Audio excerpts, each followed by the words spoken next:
troisième prince, San Taizi, est une divinité parée d'une apparence enfantine et qui est très populaire à Taïwan.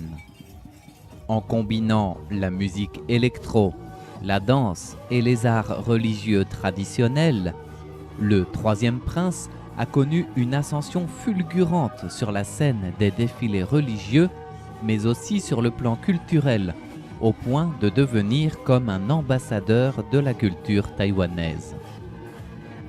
Quant à l'origine précise du Tianyin Sanhaizi, il existe deux versions. Certains estiment que c'est à Pékin, dans le comté de Yunlin, qu'est née cette fameuse danse électro du troisième prince, alors que d'autres veulent l'enraciner à Puzi, dans le comté de Jiayi. Néanmoins, ce qui reste indéniable, c'est qu'avant l'éclosion de nombreuses troupes de danse électro du troisième prince un peu partout à Taïwan, de nombreux temples du nord au sud de l'île proposaient déjà des représentations similaires, invitant la musique électro dans les défilés populaires traditionnels lors des anniversaires des divinités. Depuis, la danse électro est presque devenue l'apanage du troisième prince. Ce troisième prince, c'est l'enfant intrépide, le troisième fils du général Li Xin, divinisé et devenu le chef de commandement de l'armée céleste, qui a pour mission de protéger les hommes dans la mythologie chinoise.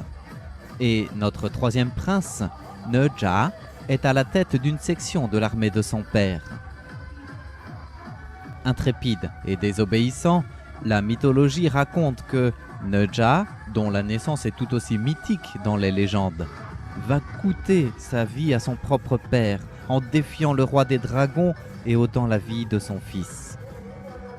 Au-delà de toutes ces légendes, le troisième prince, qui garde dans ses représentations son aspect infantile, voire presque poupon, est divinisé pour sa force au service de la protection du genre humain dans le culte populaire. Et c'est justement la combinaison de tous ces ingrédients réunis, depuis la mythologie jusqu'au culte populaire à Taïwan, qui lui ont valu une telle aura auprès des fidèles. Le folklore qui en découle a aussi ajouté à ses représentations sur scène et dans les cortèges, lui ajoutant cette étiquette entre guillemets de représentant artistique et culturel de Taïwan au-delà du seul culte.